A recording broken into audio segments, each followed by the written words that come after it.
welcome to this first lesson of how to play Can I Get a Witness? This song is in E flat. It's kind of like a blues. So you're going to chord 1, 4 and 5. E flat, chord 4 is A flat, and then back to E flat, and then B flat, A flat, and then back to E flat. On some sections it goes to B flat again, and that's a little lick, and then back again. That happens twice in the song, but other than that it's just the blues. The bass plays E flat when it's E flat, and then it goes to A flat when it's A flat. Now what's different about this song is that the chords that you play over this song are moving around. So when you're on chord 1, the E flat chord, the bass playing E flat, maybe he'll do a little lick or something, but he's staying on E flat. The guitar and the keyboard are playing E flat, A flat, D flat, back to A flat. The bass still staying on E flat, so. This has happened in other songs as well. It's quite a classic riff. So what it does is it moves a fourth up. So from chord 1 to chord 4, and then from chord 4 to chord flat 7, and then back again. So it's a constant movement of fourths. So the first thing we're going to do is we're going to look at each area of the neck. And we're going to start with a simple rhythm, playing on the 2 and the 4, and then we're going to play on every downbeat, and then we're going to do a bit of a shuffle rhythm. So we're going to do that for each area of the neck.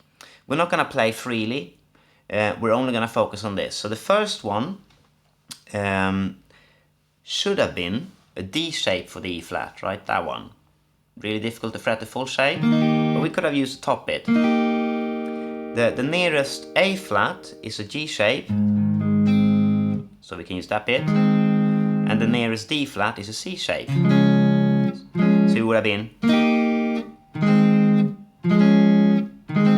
However, we want to play on the same strings, so instead of playing up here, we'll go to the nearest shape, which is there. So a slight modification in example 1, we go E flat here, to A flat here, D flat here.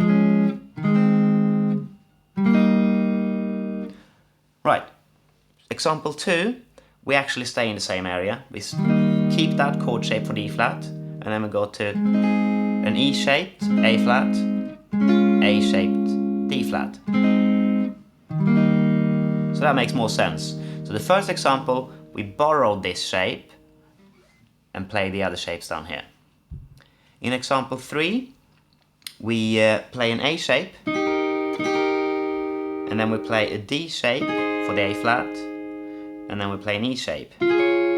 So again here, it should, if we would have gone for the closest shape possible, it would have been A shape, D shape, and then G shape. But it just doesn't really feel right. It sounds better to go up there than to go. It's just a bit more awkward. So that's why I chose that one. In example 4, we are playing a G shape for the E flat, C shape for the A flat, and an E shape for the D flat. And that all makes sense, that's all in the same area.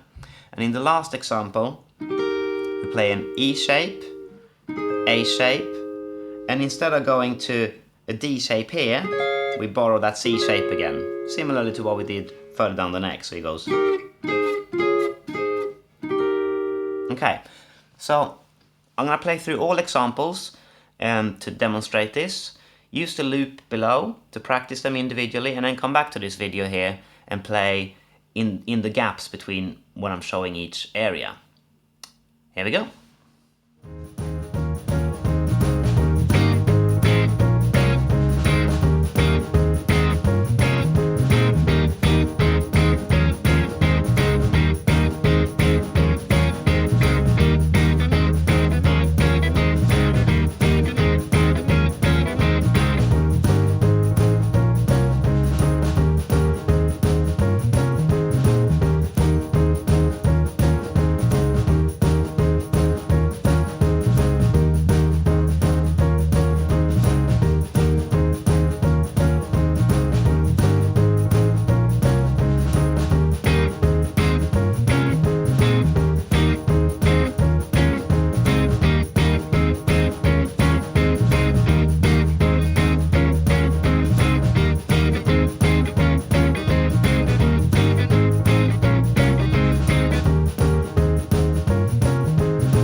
Okay, so when you practice that, each area of the neck, and you come back to this video and you play it in the gaps between me demonstrating this, and you can do it, then you mapped out the fretboard. Now if you listen to the original song here, you heard that it's not just these chords, is it? It's something else that happens. Instead of going, something happens there. It's this. That bit. That is a major chord turning into sus4 and then going back again. So we're going to add that to the riff, but to do that you have to learn all your sus4 chords. So in the next video I'm going to show you how to play all of them. I'll see you then.